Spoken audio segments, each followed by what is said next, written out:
마태복음 21장 1절에서 11절까지 말씀입니다.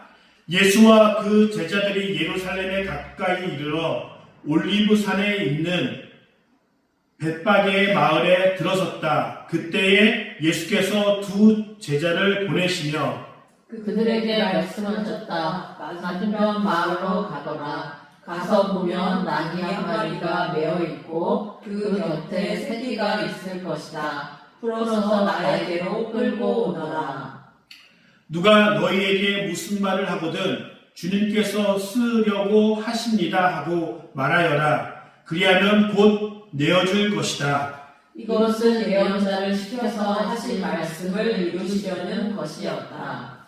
시온의 딸에게 말하여라. 보아라, 내 임금이 내게로 오신다. 그는 온유하시고 나귀를 타셨으니 어린 나귀 곧 멍에 매는 짐승의 새끼다. 제자들이 가서 예수께서 지시하신 대로 어미 나귀와 새끼 나귀를 끌어다가 그 위에 겉옷을 얹으니 예수께서 올라타셨다. 큰 무리가 자기들의 겉옷을 길에다가 폈으며 다른 사람들은 나뭇가지를 꺾어다가 길에 깔았다. 그리고 앞에 서서 가는 무리와 뒤따라오는 무리가 외쳤다. 호산나 다윗의 자손께 복되시다. 주님의 이름으로 오시는 분 더 없이 높은 곳에서 호산나. 예수께서 예루살렘에 들어가셨을 때에 온 도시가 들켜서 물었다. 이 사람이 누구냐? 사람들은 그가 갈릴리 나사렛에서 나신 예언자 예수라고 말하였다. 아멘. 본질을 찾아가는 여정이라는 제목으로 말씀을 전할 때 큰 은혜가 있길 간절히 소망합니다. 지금은 선거철입니다. 4월 10일 날 국회의원과 또 우리나라를 이끌어갈 그런 입법기관의 대표자를 뽑는 날입니다. 그래서 막 환호하고 또 어떤 사람들은 싫어하는 일들이 있습니다. 그래서 막 정치 지도자가 왔었다고 하면은 막 환호하고 우리의 희망입니다. 우리를 잘 이끌어 주십시오라고 정열적으로 외치는 사람이 있는 반면에 또 반대로 이야기하면 싫어하는 부류가 오면은 야유하고 왜 왔냐 이렇게 얘기하는 사람들이 종종 있습니다. 어찌하였든 이렇게 정치인들을 좋아할 수도 있고 싫어할 수도 있습니다. 그 좋아하는 것에도 이유가 있고 싫어하는 것에도 이유가 있습니다. 만약에 좋아했을 경우에는 내가 바라고 원하는 것을 이루어주는 정치적인 성향이 있기 때문에 좋아하거나 아니면 내가 원하는 스타일, 정치적인 성향이 같기 때문에 좋아하거나 아니면은 도덕적으로나 정책적으로나 싫어하기 때문에 그 정치인들과 또 그 정당들을 싫어할 수 있습니다. 어찌하였든 우리는 그 사람을 좋아하게 되면 그 사람을 환영하고 환호하고 반갑게 맞이합니다. 그리고 반대로 내가 싫어하는 요소가 있다면 그 사람들을 그렇게 반갑게 환호하거나 맞아주지는 않는다는 것입니다. 오늘 우리가 기념으로 드려지는 주일은 종려주일입니다. 이 종려주일은 이스라엘 사람들이 예수님께서 예루살렘 성에 들어오셨을 때 종려나무를 흔히 알고 있는 것으로 본다면 야자수와 같은 그 나무의 잎사귀를 따서 흔들어서 환영했다고 하는 의미를 들어서 종려주일, 종려나무로 가지고 이렇게 기념주일을 맞아서 우리는 예배를 드립니다.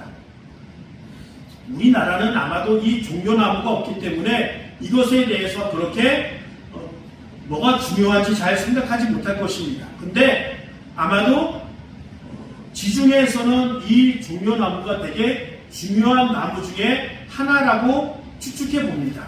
그런 것이 우리가 영화제 중에서 가장 권위가 있는 영화제가 어떤 영화가 있을까요? 어떤 영화제가 있을까요? 칸. 맞습니다. 칸에서 가장 권위가 높은 상이 뭘까요? 맞아요. 황금 종려나무상. 이 종려가 바로 그 종려나무를 의미하는 거예요. 아마도 칸이라는 도시에 이렇게 종려나무가 많이 있어서 그것을 기념하기 위해서 상의 제목도 황금 종려상이라고 그렇게 제목을 달았던 것 같습니다. 어찌하였던 예수님이 이제 갈릴리를 떠나서 여리고를 통하여 예루살렘에 입성하셨을 때 사람들이 오늘 본문에 의하면은 종려나무 가지를 흔들고 또 겉옷을 깔아서 또 호산나 호산나 다윗의 자손이여라고 환호하고 뒤따랐던 그 예수님이 이스라엘 예루살렘 성을 입성하는 장면을 본문에 잘 설명해 주고 있습니다. 그런데 왜 이렇게 이스라엘 성에서 사람들이 예수님을 환호했을까요? 논란의 여지가 있을 수 있지만 예수님께서 여리고를 출발하셔서 예루살렘 성으로 이동하셨을 때 여러 가지 사건들이 있습니다. 첫 번째로 예수님께서 세리 삭개오가 회개하고 그가 큰 부자였음에도 불구하고 그 많은 재산의 절반을 가난한 사람들에게 나눠주고 혹시 자기가 잘못해서 빼앗은 것이 있다면 율법에 따라 4배로 갚아주겠다라고 이야기하는 회개의 모습을 보여주었습니다. 비록 바리새인들이 예수님이 저렇게 세리와 같은 죄인들의 집에 들어가서 함께 교제하고 밥을 먹는 것에 대하여 비판할 수 있었지만 어찌하였던 예수님께서 여리고성에서 삭개오가 일반 사람들이 알 수 없을 정도로 큰 회개와 큰 가난한 사람들을 위해서 베푼 기적과 같은 일들이 벌어집니다. 그리고 그렇게 여리고성에 오다가 보면 예수께서 가엾게 여기시고 그들의 눈에 손을 대시니 그들은 곧 다시 보게 되었다. 그들은 예수를 따라갔다. 여리고성을 출발해서 예루살렘 성으로 가는데 그 따라가는 일정 중에 눈이 보이지 않는, 그러니까 맹인인 두 사람이 함께 그곳에 있었는데 예수님께서 그 사람의 눈들을 기적적으로 고쳐주셔서 앞을 보게 하는 그 사건들이 일어납니다. 어찌하였던 이 여리고성 근처에서 예수님께서는 삭개오의 위대한 회개와 눈이 보이지 않는 사람을 보게 하는 기적 같은 일들을 그렇게 베풀어 주셨습니다. 그리고 나서 예수님께서 여리고에서 예루살렘 성까지 올라가게 됐습니다. 그런데 예수님께서 여리고성에서 숙식하고 그곳에서 먹고 잠을 주무신 것이 아니라 예수님의 베이스 캠프라고 불리워지는 것은 베다니예요. 이 베다니는 두 곳의 장소가 있습니다. 여리고에서 사해 쪽에다 가보면은 베다니라고 해서 침례 요한이 침례를 주었던 장소가 있고, 바로 예루살렘으로부터 직선거리로는 2km, 차 도로로 보면 한 5km 떨어진 곳에 위치한, 여기서 2km 떨어지면은 여기 강 건너라고 볼 수 있을까요? 그 정도 위치에 있는 곳에 머물렀어요.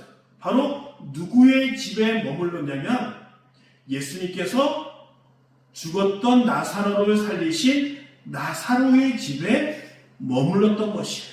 그래서 우리가 잘 알고 있는 나사로의 누이 마리아가 향유 옥합을 깨트려, 이거 깨트린 게 아니라 개봉했다는 의미를 갖고 있습니다. 그 향유를 담은 병을 개봉해서 예수님의 발에 붙고 예수님께서 나의 죽음을 준비하였다라고 그렇게 말씀하신 나사로의 집에서 일주일 동안 머무시면서 낮에는 어디 가서 예루살렘 성에 가서 말씀을 전하시고 밤에는 베다니에 있는 나사로의 집에서 이렇게 머무는 일들을 반복하셨습니다. 그러기에 지금 가장 큰 이슈는 무엇이냐면 지금은 아니지만 1년 전이든지 2년 전이든지 예수님께서 죽은 나사로를 살리셨다. 그리고 그 집에 머무셨다. 그리고 그 나사로의 집에서 지금 예수님께서 예루살렘 성으로 이동하고 있다는 소식에 사람들이 관심을 갖기 시작했고 환호하며 종려나무 가지를 흔들며 환영하고 있는 것입니다.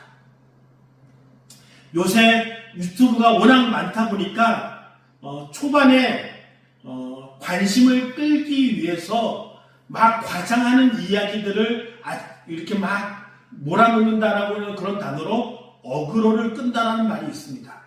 아마도 그런 나사로를 살리셨던 소문과 삭개오가 회개하고 가난한 사람들과 또 자기가 잘못한 것에 대하여 회개하는 마음으로 재산을 나눠주고 눈을 뜬 그 맹인들의 이야기가 예루살렘에 살고 있는 사람들에게 관심을 갖게 됐고, 이 사람이 다윗의 자손으로서 우리를 해방시키기 위하여 이 땅에 오셨구나, 예루살렘에 입성하셨구나 라는 의미로 종려가지 나무를 흔들며 환영하고 있는 것을 볼 수 있습니다. 그래서 보면은 사람들이 환영하다 보니까 얼떨결에 같이 환호하면서 이 사람이 누군지는 모르는데 환영하길래 같이 길 떠나는 사람들이 있었습니다. 그래서 10절에 보면 예수께서 예루살렘에 들어섰을 때 온 도시가 들떠서 물었다. 이 사람이 누구냐? 라는 말이 있습니다. 어찌하였던 이렇게 모든 사람들에게 관심을 갖게 되고 모든 사람들이 예수님에 대해서 묻기 시작하는 일들이 바로 있었던 것을 볼 수 있습니다. 그래서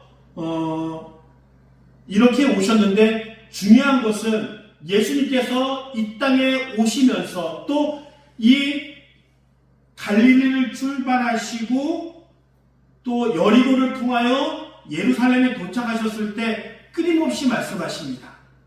나는 곧 죽게 될 것이다. 18절 19절에 보면은 보아라 우리는 지금 예루살렘으로 올라가고 있다. 인자가 대제사장들과 율법학자들에게 넘겨질 것이다. 그들은 그에게 사형을 선고할 것이며 그를 이방 사람들에게 넘겨주어서 조롱하고 채찍질하고 십자가에 달아서 죽게 할 것이다. 그러나 그는 사흘 되는 날에 살아날 것이다. 예수님께서 여리고를 출발하시고 예루살렘 성으로 가는 일정 가운데 사람들의 얘기합니다. 이제 나 예루살렘에 도착하면 잡히고 죽게 될 거야.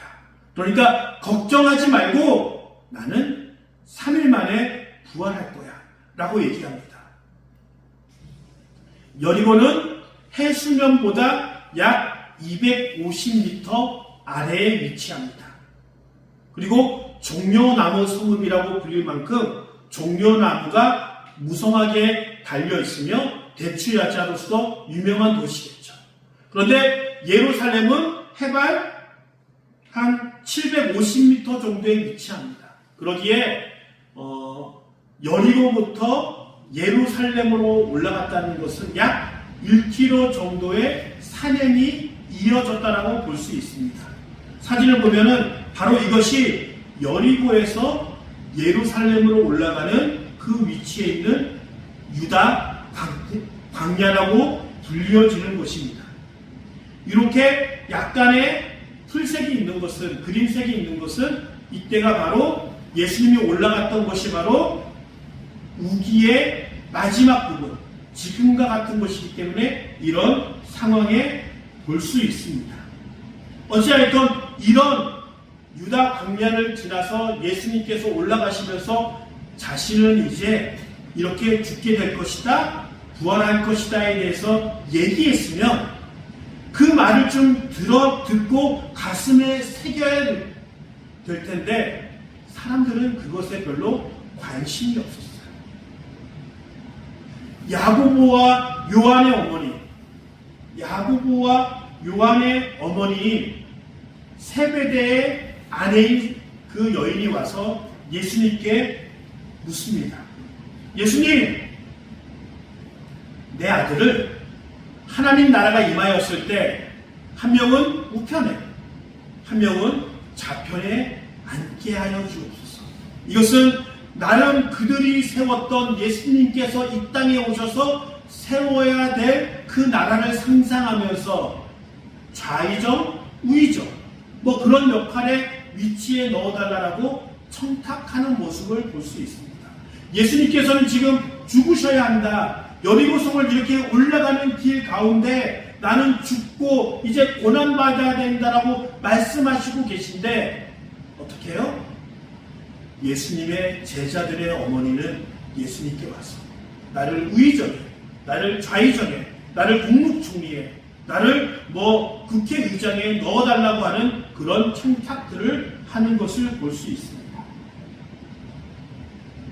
이것을 보면 절대로 사람들이 예수님의 이 땅에 온 본질을 알지 못하고 있는 것을 볼 수 있습니다. 그리고 나서 예수님께서 예루살렘 성에서 도착하신 다음에 가장 먼저 하신 일이 무엇일까요? 그것은 바로 성전을 정화시킨 이야기예요. 바로 예수님께서 상을 뒤엎으면서 이렇게 하나님의 집은 만민이 기도하는 집이다라고 얘기하는 일들이 일어납니다. 이것은 숨겨진 부분들이 있습니다. 이것은 지금 헤롯 시대 때 발굴되어지는 장사꾼들이 있었던 그곳으로 추정되는 곳입니다. 그런데 원래는 성전 밖에 이런 상점들이 있어야 합니다. 왜냐하면 성전에는 성전에서 사용되어지는 돈이 우리가 지금 쓰는 돈과 다른 돈을 사용하기 때문에 돈을 바꿔야 되는, 환전해야 되는 일도 있고, 또 그곳에 필요한 장작과 아니면은 내가 제사를 드리기 위하여 그 양과 염소를 또 송아지를 데려오기 힘들기 때문에 이곳에서 구입해서 제사를 드리는 경우가 많이 있었습니다. 그런데 어떠한 사람들이 제사장과 짜고 제사장과 뇌물을 주고 원래 상점이 있어야 할 자리가 아닌 성전 안에 상점을 차리고 그곳에서 장사를 하기 시작합니다. 재물이라는 것은 특징이 있습니다. 제사장이 오케이 해야지 이것은 하나님께 드리기에 좋은 재물이다라고 허락해야지 재물로서 하나님께 드릴 수 있습니다. 정말 정직한 제사장들은 흠이 없는 것을 보겠죠.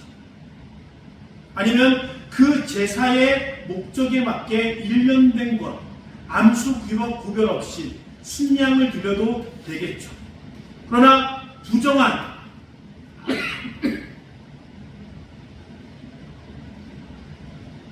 타락한 제사장은 어떨까요?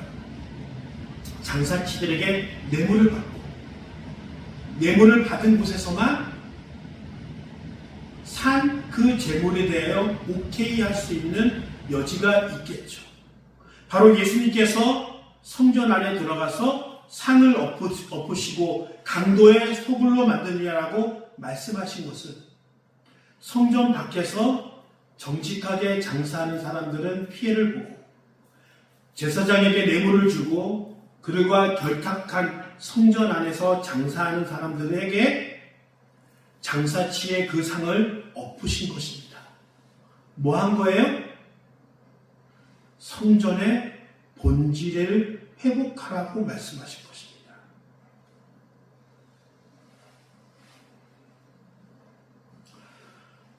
사람들 간의 갈등이 있어요.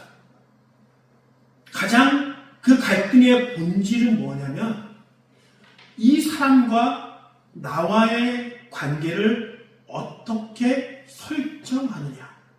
만약에 남편이 아내를 통하여 엄마에게 받게 되는 것을 기대하고 결혼한다면 그 결혼 생활은 어떨까요?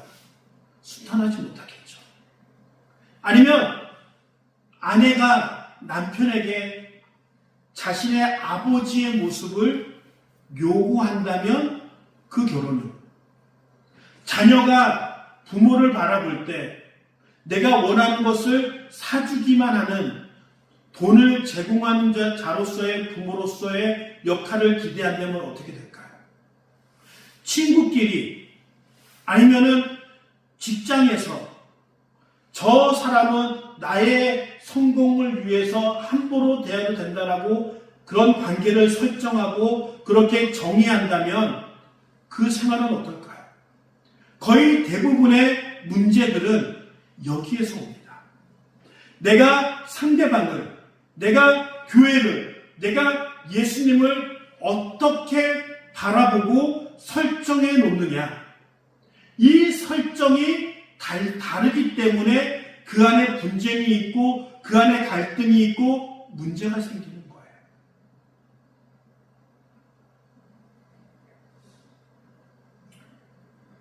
중요한 것은 예수님께서는 자신에게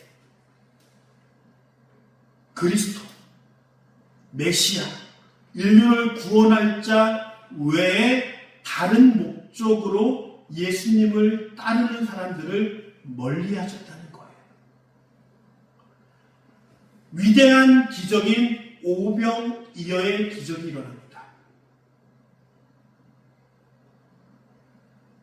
2마리의 물고기와 보리빵 5개로 그 많은 사람들을 먹이십니다. 이 말은 그 많은 사람들에게 배고픔의 문제를 해결해 주셨다는 거예요. 그래서 사람들이 구름대처럼 예수님을 쫓아옵니다. 따라옵니다. 그래서 우리의 배고픔을 해결해 달라고 요청합니다.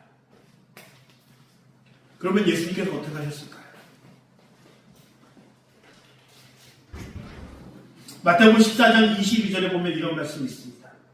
예수께서 곧 제자들을 재촉하여 배에 태워서 자기보다 먼저 건너편으로 가게 하시고 그동안의 무리를 헤쳐 보내셨다. 사람들을 헤쳐 흩어져 놓으셨다는 거예요. 그리고 23절에 무리를 헤쳐 보내신 뒤에 예수께서는 따로 기도하시려고 산에 올라가셨다. 날이 이미 저물었을 때에 예수께서는 홀로 거기에 계셨다. 그렇게 자기를 열정적으로 쫓아왔던 사람들을 다 흩으시고 예수님은 홀로 기도하러 올라가셨다는 거예요. 왜? 예수님께서 목적하신 그 목적대로 예수님을 따르지 않았기 때문에 그렇습니다. 많은 사람들이 자기의 목적에 따라 예수님을 따르기 시작합니다. 자기 나라의 독립을 간절하게 원했던 사람은 다윗의 자손이여 우리를 구원하소서, 우리를 해방시켜 주옵소서. 예수님, 우리는 배고픕니다. 우리의 배고픔을 해결해 주옵소서. 나는 아픕니다. 나는 눈이 멀었습니다. 나의 건강을 해결하여 주옵소서. 각자의 목적을 가지고 예수님을 쫓기 시작합니다. 그런데 예수님은 오히려 예수님께서 이 땅에 오신 진짜 목적이 아닌 나의 필요에 따라 내가 원하는 대로 쫓아오는 그 본질을 갖고 있는 사람들에게는 그 사람을 떠나게 되는 일들이 일어나게 됩니다. 중요한 것은 비록 내가 독립이 필요하고 떡이 필요하고 돈이 필요하고 건강이 필요할지라도 가장 먼저 기억해야 할 것은 예수님이 왜 이 땅에 오셨는지 그것을 기억하고 쫓아가야 합니다. 이것보다 먼저 기억돼야 할 것은 없습니다.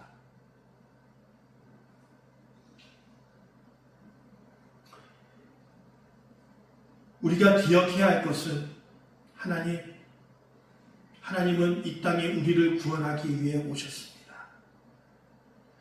그리고 십자가의 지심으로 우리를 죄에서 지옥에서 해방시켜 주셨습니다. 우리가 예수님을 따르는 그 목적이 이것을 벗어나서는 안 된다는 거예요. 그렇다고 해서 예수님께서 고난당하는 사람의 삶의 모습을 외면하지 않으셨습니다. 배고프면 그들을 먹이셨고 기적이 필요하면 그들에게 건강하도록 여러 가지 기적들을 베풀어 주셨습니다. 그렇지만 그것을 따른 우리의 목적은 예수님이 십자가 지기 위하여 우리를 구원하기 위하여 이 땅에 오셨다는 것을 잃어버리지 않고 나가야 합니다. 중요한 것은 지금 이렇게 예수님을 환호하며 종려 가지를 흔들며 환호했던 사람들이 불과 일주일이 지나지 않아서 예수님의 십자가를 지고 그 언덕을 올라가셨을 때 예수님을 십자가에 못 박으라고 소리쳤던 사람으로 바뀌게 됩니다. 환호했던 사람들과 예수님을 십자가에 못 박으라고 저주하며 외쳤던 사람들이 다른 사람일까요? 그렇지 않아요. 왜 이런 일들이 일어났을까요? 그 안에 예수님께서 이 땅에 오신 원래의 목적대로 믿지 않고 내가 믿고 싶은 대로 내가 얻고 싶은 대로 예수님을 믿었기 때문에 완전히 예수님을 대하는 것이 바뀌게 되었다는 것입니다. 혹시 여러분들이 지금 2000년 전에 종려나무 가지를 흔들며 환호했던 나의 목적, 내가 원하는 대로 예수님을 바라보고 있고 믿으려고 하고 있지 않는지 되돌아봐야 합니다. 그러면서 우리가 계속적으로 이 종려주일을 맞이하면서 하나님께 고백해야 할 것은 우리를 위하여 십자가를 지시기 위해서 우리를 구원하기 위하여 자기의 것을 하늘 영광 보좌를 버리시고 이 땅에 오시고 초라하고 낮아지시며 다른 사람들이 보기에는 실패했다. 너의 하나님이 저것밖에 안 되느냐. 네가 정말 하나님의 아들이여거든 십자가에서 내려와서 네 스스로를 구원하라고 그렇게 조롱할 정도로 볼품없었던 그 예수님이 우리의 하나님이며 우리의 예수님이라는 것입니다. 그런데 그 초라하신 예수님, 멸시당하신 예수님이 우리의 모든 것을 해결해 줄 수 있는 위대한 능력이 그 안에 있어요. 눈에 보기에는 초라해 보일 수 있고 십자가에 못 박혀 죽는 것이 정말 어처구니 없을 정도로 어이없어 보일 수 있어요. 그런데 중요한 것은 이 종려주일, 이 고난주일은 나도 예수님처럼 그렇게 살게요. 나도 예수님처럼 고난받는 삶을 살게요. 나도 예수님처럼 그 길을 나도 힘들고 어렵지만 같이 갈게요 라고 결단하며 결심하는 그 주간이 되어지길 간절히 소망합니다. 저는 여러분들에게 고난당하라고 얘기하지 않습니다. 금식을 하라고 얘기하지 않습니다. 왜냐하면 금식 한 번 한다고 해서 예수님의 고난에 동참할 수 없어요. 그냥 내가 고난함으로 내 스스로 예수님의 고난에 동참했다라고 마음에 안식을 얻을 뿐이에요. 오히려 믿지 않는 사람들을 용서하며 그들을 구원하기 위해 최선을 다하고 예수님께서 이 땅에 오신 목적대로 나도 잃어버린 영혼들을 위하여 내가 내 비전을 위하여 교회를 위하여 더 열심히 살아가겠습니다. 그것을 위해 더 열심히 애쓰겠습니다. 그렇게 결단하며 살아가는 것이 중요한 거예요. 그래서 제가 바라기는 일주일간 열심히 전도하십시오. 교회를 위해서 기도하십시오. 그리고 예수님께서 우리를 위하여 희생하신 것을 기억하며 나에게 주어진 삶을 가장 행복하게 살아가십시오. 왜냐하면 예수님은 나의 비전의 삶을 위하여, 나의 구원의 삶을 위하여, 나의 행복한 삶을 위하여 이 땅에 오셔서 십자가를 지셨다면 내가 목적대로, 비전대로 구원을 이루기 위하여, 행복을 이루기 위하여 행복하고 열심히 사는 모습을 보여주어야 합니다. 할렐루야! 그렇게 살아가는 우리 모든 성도님들이 되길 간절히 소망합니다.